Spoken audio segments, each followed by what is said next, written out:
تو last time مشترکہ on جو عربوں آخری کی معجزہ. آج کل کی زبان ہے اس کو کہتے ہیں العربیہ الفصحی، بلکہ کہتے ہیں العربیہ الفصحی المعاصرہ، یعنی آج کل کی عربی فصحی. تو اگر آپ آج کسی تفسیر کی کتاب کھولیں، یعنی میں تو کہتا ہوں اگر آج سے 1000 سال پرانی بھی تفسیر کی آپ کتاب کھولیں، یا 500 سال پرانی یا 100 سال پرانی، تو آپ کو کیا ملے گی؟ فصحی.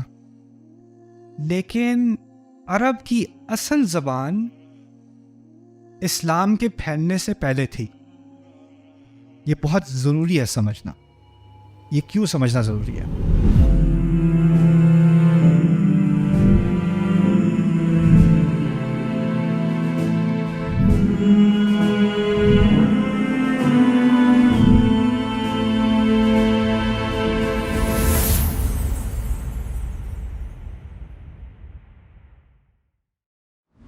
دیکھیں، میں جب امریکہ میں رہا ہوں نا، میں نیو یارک میں نے کافی عرصہ گزارا. نیو یارک جو ہے وہ امریکہ کا ایک طرح سے امیگریشن کیپٹل ہے.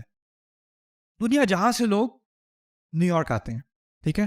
اور کیونکہ میں نے سارا امریکہ دیکھا ہے، میں آپ کو یہ بتا دوں، نیو یارک، باقی امریکہ ایک طرف، نیو یارک ایک طرف. جو نیو یارک میں رہا ہے نا، اس نے باقی امریکہ نہیں دیکھا، اور جس نے باقی امریکہ دیکھا ہے اس نے نیو یارک نہیں دیکھا. اپنی الگ دنیا ہے وہ. اوکے، خیر، وہاں دنیا جہاں کے لوگ آتے ہیں، اور وہاں عجیب معاملہ ہے. ایک نیبرہڈ میں، ایک محلے میں سارے چائنیز موو ہو گئے، ساری دکانوں کے سائن چائنیز میں ہیں، سب چائنیز میں بات کر رہے ہیں.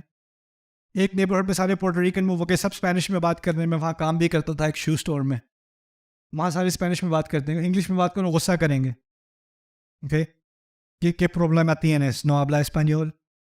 Estás en los Estados Unidos. امریکہ میں رہ رہے ہو، اسپینش نہیں آتی، شرم کرو. وہ اس طرح بات کریں گے وہاں پہ. آپ بروکلن میں چلے جاؤ، اٹلانٹک ایونیو پہ سارا یمنی نیبرہڈ ہے، سارے عربی میں ساری دکانیں ہیں، عربی میں سارے بات کر رہے ہیں، خطبہ عربی میں ہوتا ہے وہاں پر، اور دکانوں میں سارے عربی میں. یعنی آپ یمن میں داخل ہو گئے ہو ایک طرح سے. اس سے 2 بلاک آگے جاؤ، وہ کیا نام ہے، اٹلانٹک ایونیو پہ بہت بڑا جوئش نیبرہڈ ہے، وہاں سارے سائنس ہیبرو کے اندر ہیں وہاں. اور ایک اور نیبرہڈ میں گریک نیبرہڈ ہے، ایک اور نیبرہڈ میں جو ہے اٹالین نیبرہڈ. یعنی ہر ایک نے اپنے اپنے محلے بنائے ہوئے ہیں، لیکن ساتھ ایک شہر بھی ہے. تو جب وہ آپس میں بات کرتے ہیں نا، تو ہوتا کیا ہے، کیونکہ وہ سارے فورنرز ہیں، تو اصل میں جو وکٹم ہوتا ہے نا ان کا، جس زبان کی دھجیاں اڑتی ہیں، وہ ہے انگلش. تو دنیا کی سب سے خراب انگلش نیو یارک میں بولی جاتی ہے. کیوں؟ کیونکہ وہاں ہر طرف سے لوگ آ رہے ہیں. اسی طرح سب سے عجیب زبان آپ کو دنیا میں ملے گی مکے میں. مکے میں آپ کو ملے گا کوئی یمنی بیٹھا جائے نماز بیچ رہا ہے، کہہ رہا ہے 5 ریال 5 ریال 5 ریال.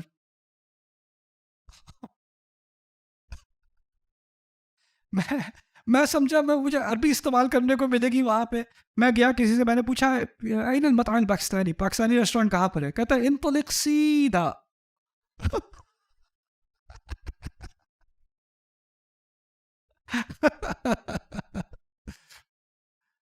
ایسا کیوں ہوتا ہے؟ ایسا اس لیے ہوتا ہے کہ جب مختلف کلچرز ایک دوسرے سے ملتے ہیں نا، تو ایک زبان اور دوسری زبان آپس میں گڑبڑ ہونی شروع ہو جاتی ہے.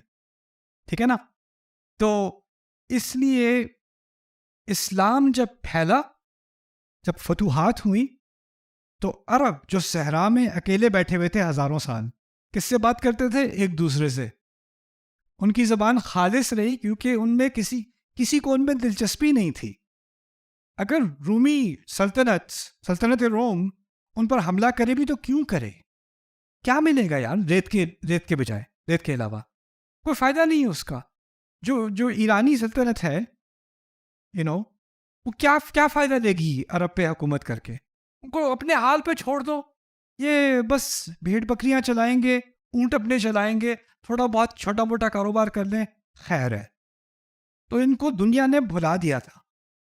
اور جب دنیا نے ان کو بھلا دیا اور یہ تھوڑی بہت تجارت بھی کرتے تھے، اصل ان کی زبان باقی کلچر سے، باقی زبانوں سے 90% میں کہہ دوں آئسولیٹڈ رہی. باہر کی زبانوں کا ان پر کوئی اثر نہیں ہوا ہزاروں سال.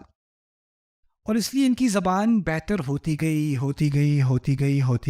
ایک اور بات آپ کو بتا دوں، جن سوسائٹیز میں بزنس اور تجارت اور عمارت زیادہ ہوتی ہے نا، ان سوسائٹیز میں فلسفہ اور شاعری اور ادب کم ہوتا ہے.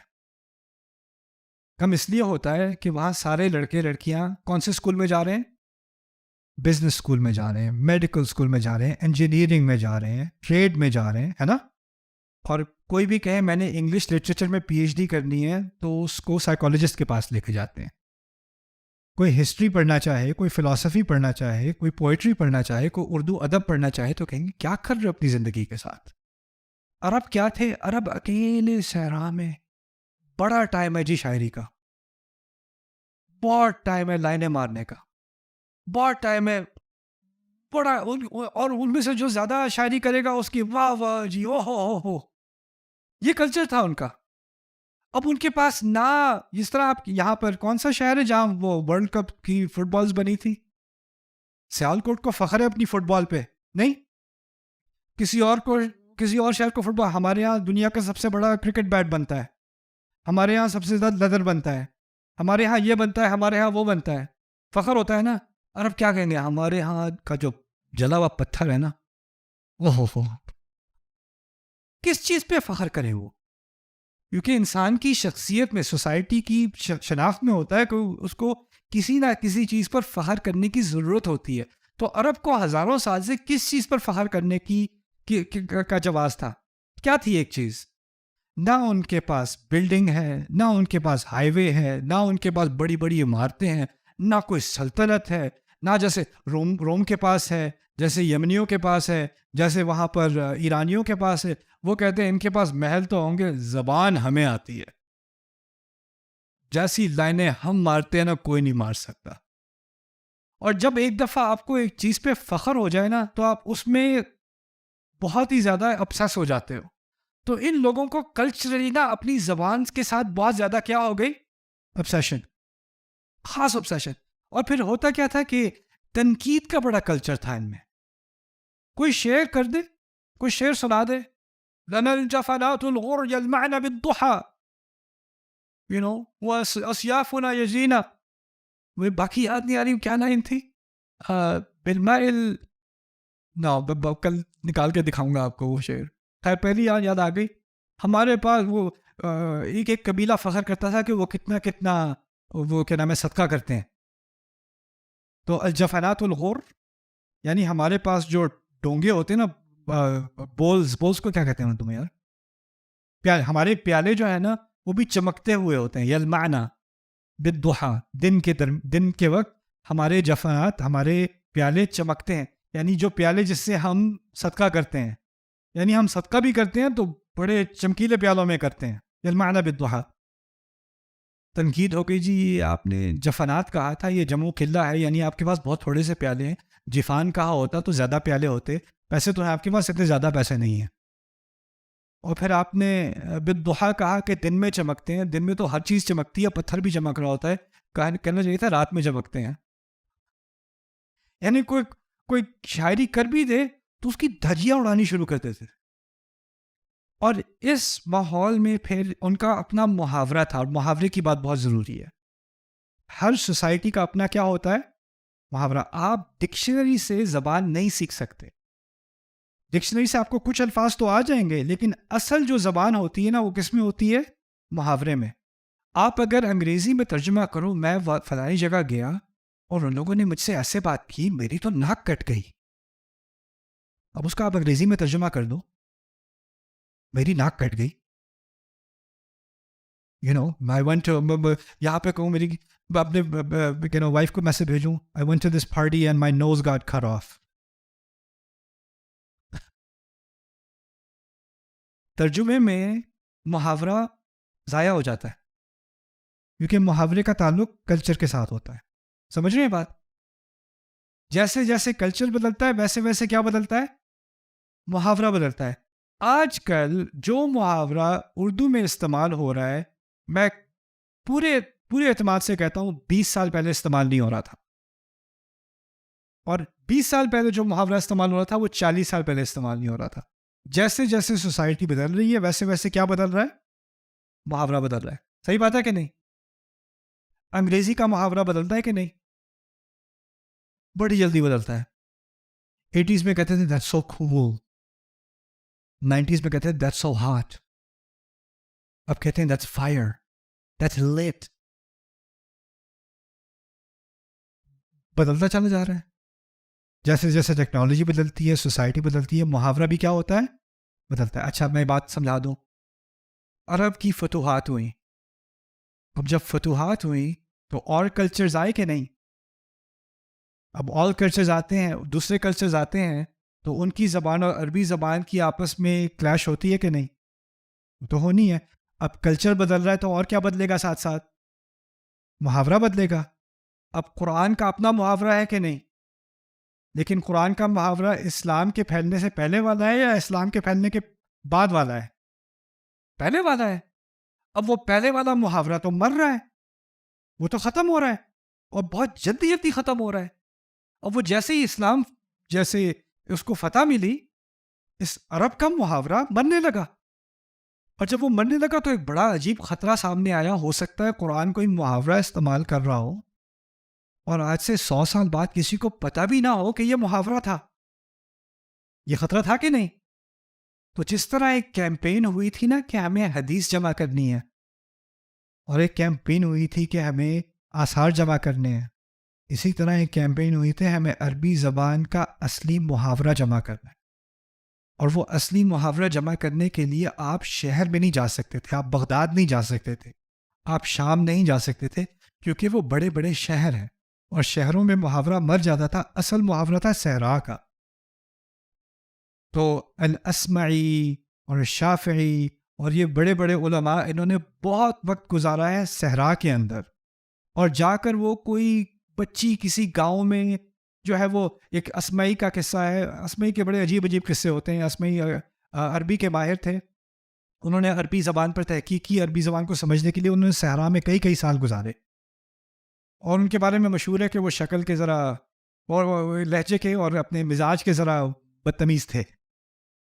تو وہ کسی کے گھر میں گئے، کہتے ہیں خود ہی لکھتے ہیں، کسی کے گھر میں گیا، کسی نے مجھے دیکھا کہ میں وہاں سے نہیں ہوں، قبیلے سے، گاؤں سے نہیں ہوں، تو انہوں نے مجھے اپنے گھر میں بلا لیا. تو مجھے اس کے بارے میں زیادہ تو یاد نہیں، مجھے یہ یاد ہے کہ میں نے اس سے بدصورت انسان کبھی نہیں دیکھا، اس کے بارے میں کہتے ہیں. لیکن اس نے مجھے اپنے گھر میں بلا لیا. میں گھر میں گیا تو اس کی بیوی نے مجھے سلام کیا، تو میں نے ایک نظر دیکھ کر نیچے دیکھا، کیونکہ میں نے اس سے کبھی کوئی خوبصورت عورت نہیں دیکھی، اور میں نے استغفار کی. اور باقی وقت میں اس گھر میں بیٹھا کنفیوز رہا کہ یہ کیسے ہو گیا. تو اس نے میں نے جو میرا میزبان تھا، میں نے اس سے پوچھا کیف، یہ ہوا کیسے؟ تو اس کی بیوی ہنسنے لگی، کہتی ہے عسى ان احسن الى ربی وانا جزاؤه وعسى ان اسأت الى ربی وهو جزائی. ہو سکتا ہے کہ یہ اپنے رب سے بہت اچھا تھا اور میں اس کی جزا ہوں، یا یہ بھی ہو سکتا ہے کہ میں اپنے رب سے بہت بری تھی اور یہ میری جزا ہے. تو خیر، اسمعی کہتے ہیں کہ مجھے لفظ قرآن نے یوز کیا ہے متاع الحیات الدنیا. مجھے متاع سمجھ نہیں آ رہا تھا یہ متاع ہے کیا چیز. ان کا فارمولا کیا تھا کہ وہ جا کے پوچھتے نہیں تھے متاع کا معنی بتا دو، کیونکہ معنی پوچھو گے نا تو لوگ اپنی طرف سے کوئی بات کہیں گے. وہ چاہتے تھے کہ وہاں بیٹھ کے لوگوں کی باتیں سنتے رہیں، کوئی نہ کوئی تو متاع کا لفظ استعمال کرے گا ہی. وہ انتظار میں بیٹھے رہتے تھے، کوئی کرے، کوئی استعمال کرے تو مجھے پتہ چلے کہ کیا ہے اس کا نیچرل یوسیج کیا ہے، یہ اپنے اصل سیاق میں کیسے استعمال ہوتا ہے. تو تھک ہار کے وہ کہیں پہنچے ہیں تو ایک بچی جو ہے وہ برتن مانج رہی تھی جھیل کے کنارے برش سے نا. تو بکری آئی اور بکری نے اس کا برش اپنے منہ میں لیا اور بھاگ گئی. بچی رونے لگی، اخذ متاعی، اس نے میرا متاع لے لیا. وہ ڈاکیومنٹ کرتے ہیں متاع کے معنی جو چیز استعمال کی جاتی ہے، جس کا اپنے اندر کوئی ذوق، اس کے اندر کوئی مزہ نہیں ہوتا، لیکن اس کے لیے استعمال کی چیز ہوتی ہے، جو استعمال کی چیز ہوتی ہے وہ متاع ہوتا ہے. اس طرح کے نوٹس، اس طرح کی کیمپین شروع ہوئی اسلام میں. کیوں؟ کیونکہ قرآن صحرا کی عربی میں نازل ہوا تھا. قرآن آج کی عربی، الجزیرہ کی عربی، تفسیر کی کتابوں کی عربی، بغداد کی عربی، شام کی عربی، دمشق کی عربی، ان کی عربی میں نازل نہیں ہوا تھا. اور وہ عربی محاورے کے اعتبار سے بدل رہی تھی. اسی لیے ضرورت تھی پرانے محاورے کو برقرار رکھنے کی. اور پرانا محاورہ پتہ ہے اسلام سے پہلے والا محاورہ ہے. اور اس محاورے میں سب سے زیادہ مشہور چیز کیا تھی پتہ ہے آپ کو؟ شعر. اور شعر اس کو کہتے ہیں شعر جاہلی. شعر جاہلی سے کیا مراد ہے؟ جاہلی دور کا شعر. اور جاہلی دور کا شعر وہ جہالت والی باتیں کرتا ہے. اسلامی تہذیب تو اس کے اندر ہے نہیں. تو ہماری اسلامی کتابوں میں بہت سارے غیر اسلامی شعر ہیں. وہ کیوں ہیں؟ کیونکہ ان کو اس بات کا احساس تھا کہ عربی محاورے کو ہم نے کسی نہ کسی طرح پرزرو کرنا ہے. ناؤ میں یہ ساری بات آپ کے سامنے اس لیے رکھ رہا ہوں کہ کل جو ہم کام شروع کرنے والے ہیں نا، کل ہم قرآن کے کوئی 8 محاورے دیکھیں گے. ویسے تو سینکڑوں محاورے ہیں قرآن کے اندر، لیکن جب تک آپ اس کا اصل محاورہ نہ سمجھو نا کہ وہ بات کہاں سے، کس کلچر سے وہ بات آئی ہے اور کیسے قرآن نے استعمال کی ہے، تو آپ اس کا ترجمہ پڑھو گے تو آپ کو سمجھ نہیں آئے گا کہ یہ محاورہ تھا اصل میں. اس کی ایک تاریخ ہے، اس کا ایک استعمال عرب کے ہاں تھا، انہوں نے اس کو اس طرح سمجھا، اب آپ اس کو اس طرح سمجھیں گے. اس کے بارے میں اب آخری بات، اور اب میں آپ کو فارغ کر رہا ہوں انشاءاللہ، وہ یہ ہے کہ سوال پیدا ہوتا ہے کہ اگر عربی قرآن کی اتنی پرانی عربی زبان میں ہے تو یہ ہمیشہ کے لیے پیغام کیسے ہے؟ کیونکہ اگر ہمیں اس تاریخ میں جا کر اس کے معنی ڈھونڈنے پڑیں گے تو یہ کیسے ممکن ہے کہ یہ ہر دور کے لیے، ہر سوسائٹی کے لیے، ہر صدی کے لیے ایک پیغام ہو. اس کا آسان سا جواب سمجھ لیں آج کے لیے، وہ یہ ہے کہ آپ کو پتہ ہے نا میتھمیٹکس میں میٹرک سسٹم ہے، اور میٹرک سسٹم میں ایک میٹر ہوتا ہے، ملی میٹر، سینٹی میٹر، میٹر. تو وہ جو میٹر ہے نا وہ ایک برانز یا کسی مٹیریل کا ایک سٹینڈرڈ میٹر ہے جو شاید غالباً سوئٹزرلینڈ یا سویڈن میں ایک میوزیم میں روم ٹیمپریچر کے اندر رکھا ہوا ہے، اور دنیا کا جو بھی رولر بنتا ہے وہ اس کے مطابق بنتا ہے. یہ میٹر ہے، یہ سٹینڈرڈ ہے، اس کو ہم نے ٹیمپریچر روم کنٹرول میں رکھا ہوا ہے، ٹیمپریچر کنٹرول میں، اور اس کی بنیاد پہ سارے میٹرز بنیں گے اور سارے ملی میٹرز اور سینٹی میٹرز بنیں گے. یعنی آپ کو ایک سٹینڈرڈ کی ضرورت ہوتی ہے. اللہ تعالیٰ نے قرآن کو ایک دنیا کی ہدایت کے لیے آخری سٹینڈرڈ دیا ہے کہ نہیں؟ تو اس کی بہت ضرورت ہے کہ وہ اس میں کوئی تبدیلی نہ آئے. اب تبدیلی نہ آنے میں مسئلہ یہ ہے کہ کیونکہ وہ زبان میں ہے، عربی زبان میں ہے، اور ہر زبان کا ایک ہی مسئلہ ہے، جیسے جیسے صدیاں گزرتی ہیں زبان کے ساتھ کیا ہوتا ہے؟ تبدیلیاں آتی ہیں. اردو میں کتنی تبدیلیاں آئی ہیں؟ اردو میں تو بہت کوشش کرتا ہوں کہ اردو کے الفاظ میں زیادہ استعمال کروں. میرے جو بہنوئی ہیں ان سے میں ایک دفعہ روڈ ٹرپ پہ میں جا رہا تھا ان کے ساتھ، میں نے کہا آج ہم لمبی ڈرائیو ہے ہماری، رستے میں صرف اردو میں بات کرتے ہیں. مجھ سے کہتے ہیں یار نعمان یہ بڑا ڈیفیکلٹ ہے، کیونکہ جو ووکیبلری ہے نا اردو کی وہ بڑی بڑی کمپلیکیٹڈ ہو جاتی ہے، تو انسان جو ہے وہ فرگیٹ کر دیتا ہے. یہ ہوا ہے اردو کے ساتھ. اور اردو الحمدللہ میری کسی نہ کسی طرح بچ گئی، لیکن آسانی سے نہیں بچی. میں آپ کو اس کا بھی ایک چھوٹا سا واقعہ بتایا. تو میں جب اسلام آباد میں تھا بچپن میں، 6 مہینے میں نے اسلام آباد میں گزارے ہیں. میری پیدائش میری اور میری باجی کی رحمہ اللہ جرمنی کی تھی، اور پھر ہم نے یہاں پر 6 مہینے گزارے. 6 مہینے ہم G81 میں رہتے تھے اسلام آباد میں. تو وہاں ہمارا داخلہ ہوا اسکول میں. مجھے اردو نہیں آتی، باجی کو اردو نہیں آتی. میں کنڈر گارڈن میں، وہ پہلی جماعت میں ہے، اور وہ ان کا نا ایگزام تھا، ایک امتحان تھا. تو ٹیچر نے کہا اگلے دن گتے لے کے آنا. آپ کو پتا ہوگا کس چیز کے بارے میں بات ہو رہی ہے. باجی کا میں نے بھی سن لیا تھا گتے لے کے آنا. وہ آ کے کہتی ہے ماما کل کلاس میں گدھا لے کے آنا ہے. اور پھر میں اس کی میں تصحیح کر رہا ہوں، میں کہہ رہا ہوں نہیں ماما گدا لے کے آنا ہے، کل گدا لے کے آنا ہے. مجھے کلاس کا مانیٹر بنا دیا تھا. آپ کے ہاں ہوتا ہے کلاس مانیٹر، ہے نا؟ میں کرایا خوشی خوشی. میں نے ماما سے کہا ماما مجھے ساری کلاس کا منگیتر بنا دیا.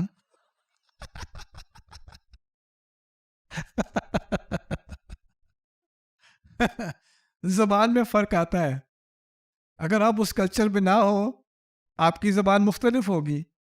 تو میں جو کل ہم محاورے پڑھیں گے نا، اس کو ہم کوشش کریں گے سمجھنے کی کہ اس کا صحیح ترجمہ محاورے کے اعتبار سے کیا ہو، اس میں خوبصورتی کیا ہے.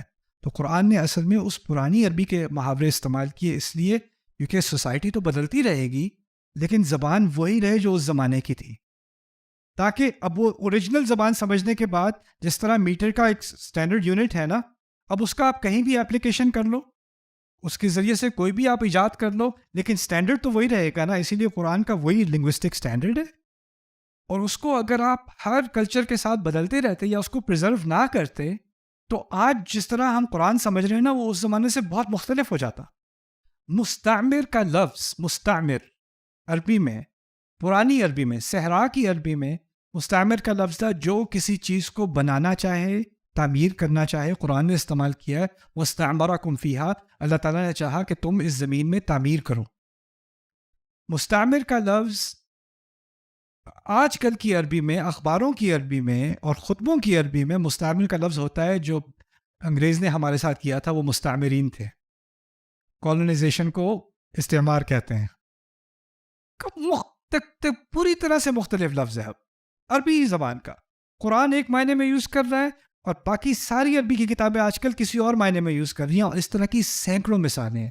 اسی لیے اگر پرانا محاورہ سمجھ نہ آئے اور آپ عربی بہترین بول لو، اس کا پھر بھی یہ مطلب نہیں ہوگا کہ آپ کو قرآن سمجھ میں آ گیا. جس طرح آپ اچھی بھلی اردو بھی بول لو تو اس کا مطلب یہ نہیں ہے کہ غالب یا اقبال یا 200 سال پرانی کوئی تالیف آپ کو سمجھ میں آ جائے گی. تو یہ کچھ انٹروڈکٹری بات میں آپ سے کرنا چاہتا تھا. کل بڑے خوبصورت محاورے پڑھیں گے انشاءاللہ. بارک اللہ علی ولکم. السلام علیکم ورحمۃ اللہ تعالیٰ وبرکاتہ. Subscribe now to the Bayyinah YouTube channel to watch the rest of this series and more great content from Ustad Nu'man Ali Khan. Coming up next time on Akhari Mo'jiza. پہلی دفعہ جب میں نے یہ کورس کیا میں نے California میں کیا تھا، لاس اینجلس میں. تو ایک لڑکا میرے پاس آیا کلاس کے بعد، 18 سال کا، بڑے غصے میں. کہتا میرے پاس لیکرز ٹکٹس تھے، میرے پاس فرنٹ رو سیٹس تھیں، VIP سیٹس تھیں، لیکن میری مدر نے کہا نہیں ہم یہاں پہ جا رہے ہیں ڈیوائن اسپیچ میں. The whole way I was cursing you. تو کہتا ہے but you know I heard this tonight. Today's the first, I'm 18 years old. Today's the first day I know why I'm Muslim. That's what he told me. So that made me really happy کہ یہ experience بھی ہوتا ہے لوگوں کا. ہم مسلمان family کے حساب سے تو ہیں، مسلمان گھرانوں میں پیدا ہوئے ہیں، لیکن شعوری طور پہ مسلمان ہونا ایک اور چیز ہوتی ہے، رائٹ؟ تو میری امید ہے کہ انشاءاللہ اس کے بعد آپ کو بھی ایک نیا کنیکشن فیل ہوگا قرآن کے ساتھ.